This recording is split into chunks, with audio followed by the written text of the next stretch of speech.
Shalom, back with part 4. Let's continue here. All right, this is James 1 and 5. If any of you lack wisdom, let him ask the Most High, that giveth to all men liberally, and upbraideth not, and it shall be given him. All right? Talking about wisdom. All right? And wisdom is looked on as a woman. All right? By the Most High. And we're going to get into that in a moment. All right? Let's go to Matthew's.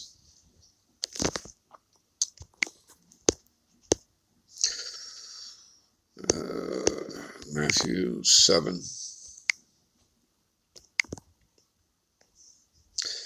Ask and it shall be given, right, unto you. Seek and you shall find. Knock and it shall be opened unto you. All right? And we're going to close this lesson out with what Solomon had asked the Most High for. And we're going to read about that in 2 Chronicles, all right? The first chapter, verse 7 to 12, when God appeared, all right, unto Solomon, and Solomon asked, the Most High asked, what shall I give thee? All right? And believe it or not, he asked for wisdom and knowledge, okay? And, I love that piece of scripture. So we're going to end the lesson on that. Anyway, let's continue here. For everyone that seeketh it, and asketh, receiveth. And he that seeketh, findeth, and him that knocketh, it shall be opened. There you go, people. You see that? There you go. All right.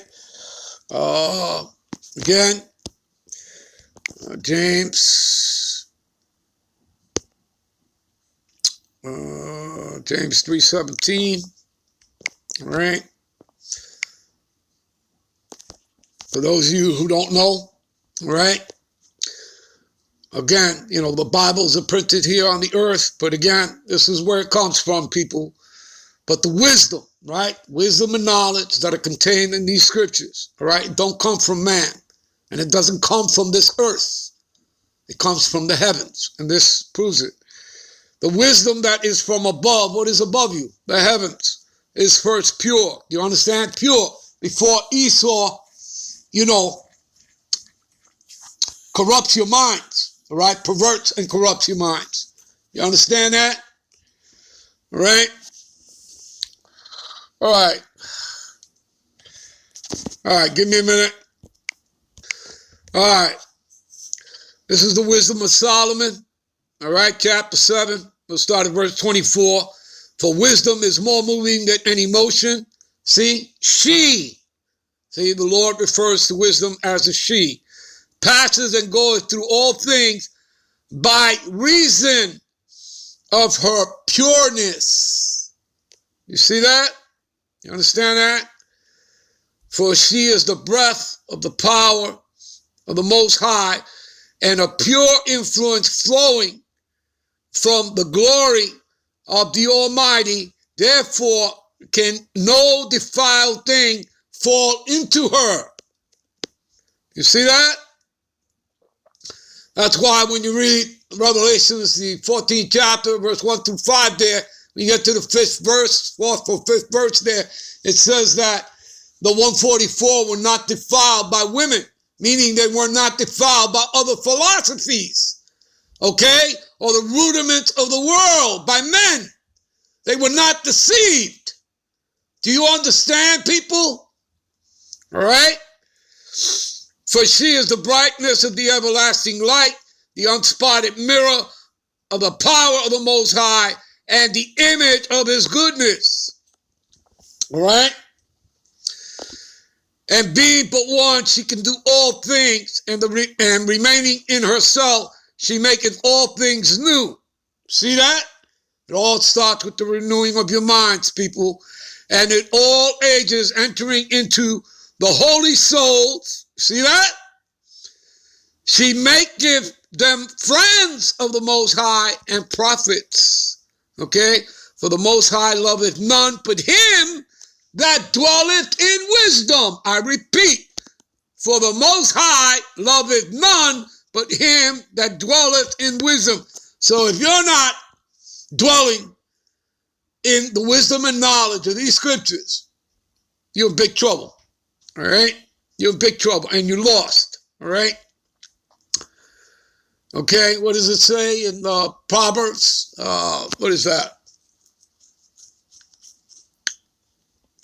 Give me a minute.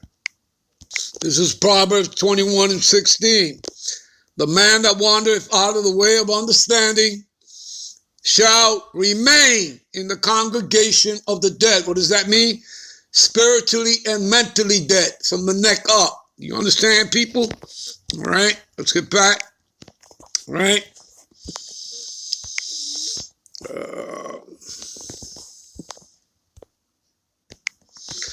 All right. So, for the Most High loveth none but him that dwelleth in wisdom. All right, there you go. All right. For she is more beautiful than the sun, above all the order of stars, being compared with the light, she is found before it. For after this cometh night, but vice shall not prevail against wisdom. There you go. Give me a minute. All right, this is Wisdom of Solomon 8:5.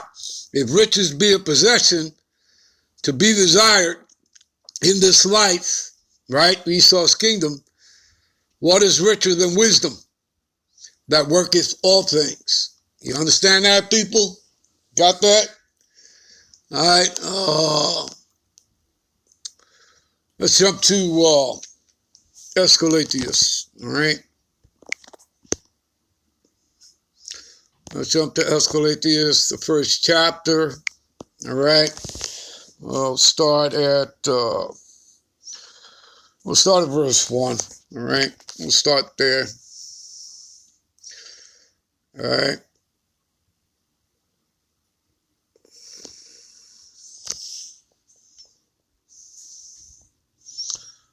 Let's see here. Escalatius.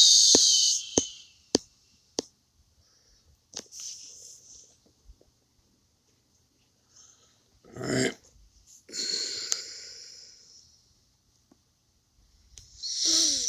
All right.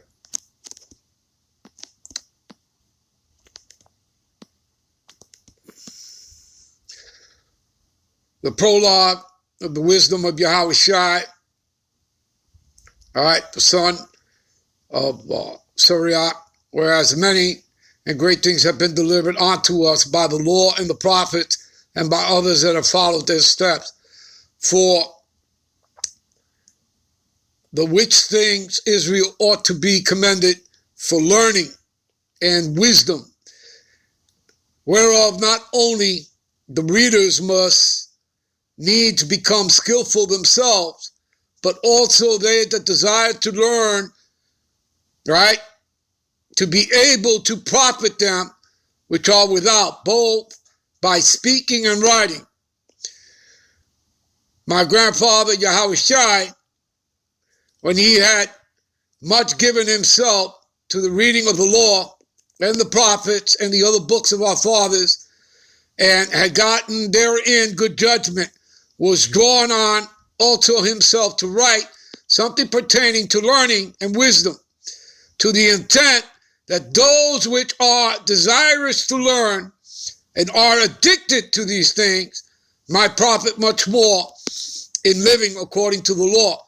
Wherefore, let me entreat you to read it with favor and attention, and to pardon us, wherein we may seem to come short of some words, for which we have labored to interpret.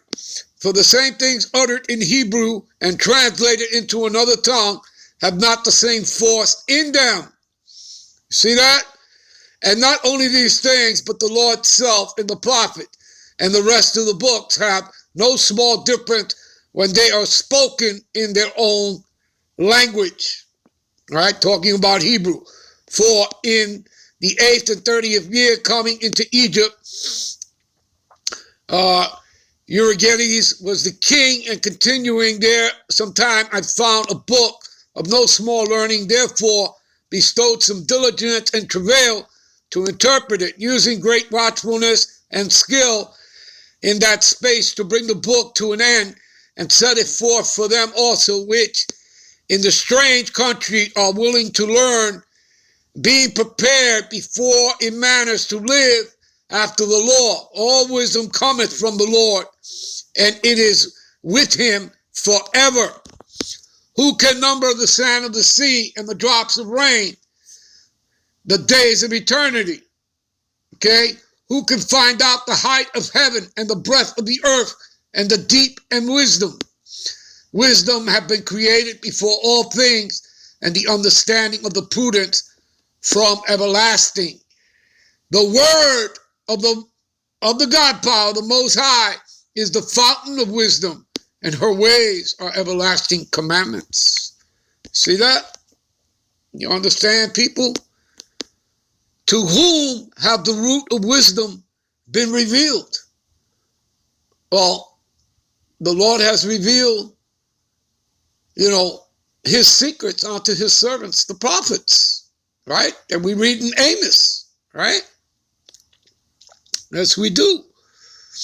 Or who have known her wise counsels.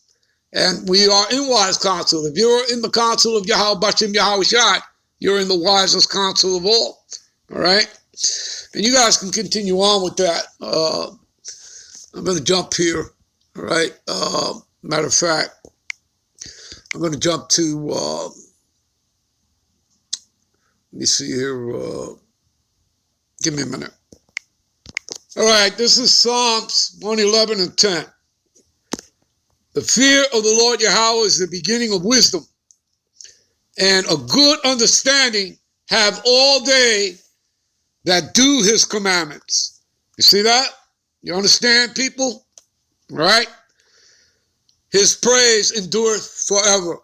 Now, we're going to go close this out. Let's go to 2 Chronicles. Give me a minute.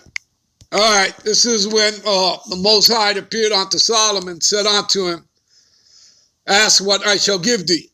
So, all right, and I'm going to pick it up at,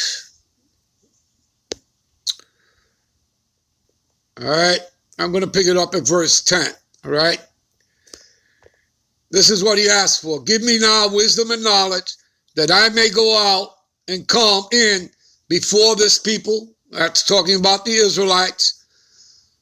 For who can judge this thy people, right? The Israelites, that is so great. And the Most High, Yahweh, said unto Solomon, because this was in thy heart, and thou hast not asked for riches, wealth, or honor, nor the life of thy enemies, neither yet has asked for long life, but has asked for wisdom and knowledge, right? For thyself, that thou mayest judge my people, right? The Israelites, which is made up of you Negro, Latinos, Native Americans, over whom I have made thee king, right? Verse 12, for wisdom and knowledge is granted unto thee, all right? And I will give thee riches and wealth and honor, such as none of the kings that have been before thee, neither shall there any after thee. All right? You got that? There you go, people. And I'm going to end this here. All right? Hopefully you all were edified. I'm out. I'm on to the next one. Shalom.